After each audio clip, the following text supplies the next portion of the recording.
صلی علی نبینا صلی علی محمد۔ السلام علیکم ورحمۃ اللہ وبرکاتہ۔ الحمدللہ رب العالمین والصلاۃ والسلام علی رسولہ الکریم۔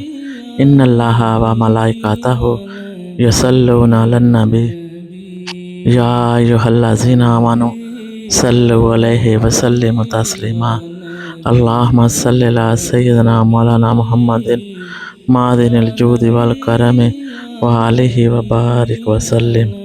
محترم ناظرین و سامعین اکرام، آج ہم ربیع الثانی کے بڑے واقعات اور مسنون اعمال کے بارے میں گفتگو کریں گے۔ یہ وہ مبارک مہینہ ہے جس میں وہ ہستی جو دامن مصطفیٰ سے وابستہ ہوئی، جن کے بارے میں آقا حضور صلی اللہ علیہ وآلہ وسلم نے ارشاد فرمایا کہ میں نے ساری دنیا کے لوگوں کے احسانوں کا بدلہ چکا دیا ہے، صرف ایک شخصیت ایسی ہے جن کے احسانوں کا بدلہ میں نہیں چکا سکا، وہ اللہ تعالیٰ قیامت کے روز ان کے احسانوں کا بدلہ دیں گے۔ میری مراد سیدنا صدیق اکبر رضی اللہ تعالیٰ عنہ، یار غار اور یار مزار۔ آپ رضی اللہ تعالیٰ عنہ نے ماہ ربیع الثانی میں وصال فرمایا۔ آقا حضور صلی اللہ علیہ وآلہ وسلم کے خادم خاص زید بن ثابت رضی اللہ تعالیٰ عنہ، وہ بھی اس ماہ مبارک میں آقا حضور صلی اللہ علیہ وآلہ وسلم کے دامن کرم سے وابستہ ہوئے اور وصال فرمایا۔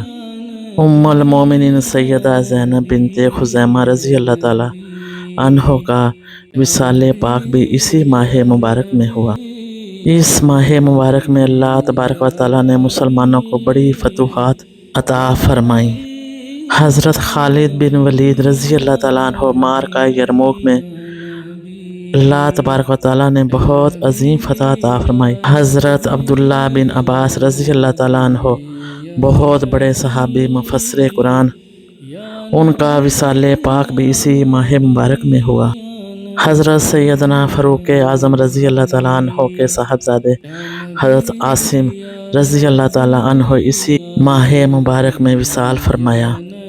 حضرت عبداللہ بن جعفر رضی اللہ تعالیٰ عنہ بہت بڑے سخی، جن کی سخاوت پر بھی کتاب لکھی جا سکتی ہے، ان کا وصال پاک بھی اسی ماہ مبارک میں ہوا۔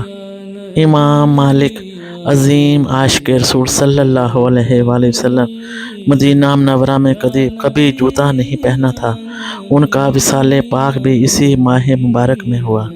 سلطان محمود غزنوی عاشق رسول صلی اللہ علیہ وآلہ وسلم، جن کو آقا حضور صلی اللہ علیہ وآلہ وسلم کی زیارت ہوا کرتی تھی، ایسا عظیم سلطان، ان کا وصال پاک بھی اسی ماہ مبارک میں ہوا۔ اور امام الاولیاء سیدنا شیخ عبد القادر جیلانی رضی اللہ تعالیٰ عنہ کا بھی وصال پاک اسی ماہ مبارک میں ہوا۔ اس ماہ مبارک میں کون کون سے اعمال کرنے چاہیے، ان کا کیا درجہ ہے، ان کے فضائل اور برکات کیا ہیں؟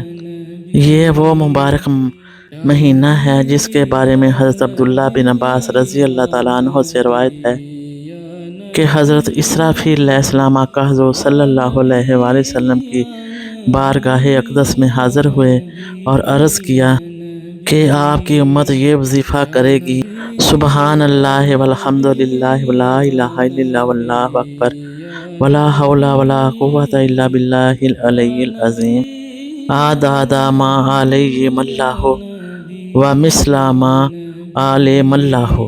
اور حضرت اسرافیل علیہ السلام نے عرض کیا کہ یا رسول اللہ صلی اللہ علیہ وآلہ وسلم، جو اس وظیفے کو مغرب اور عشاء کے درمیان پڑھے گا تو اللہ تبارک و تعالیٰ اس کو اس جماعت میں شامل کر دے گا جو کثرت سے اللہ تعالیٰ کو یاد کرتے ہیں، جو دن رات عبادت میں مشغول رہتے ہیں۔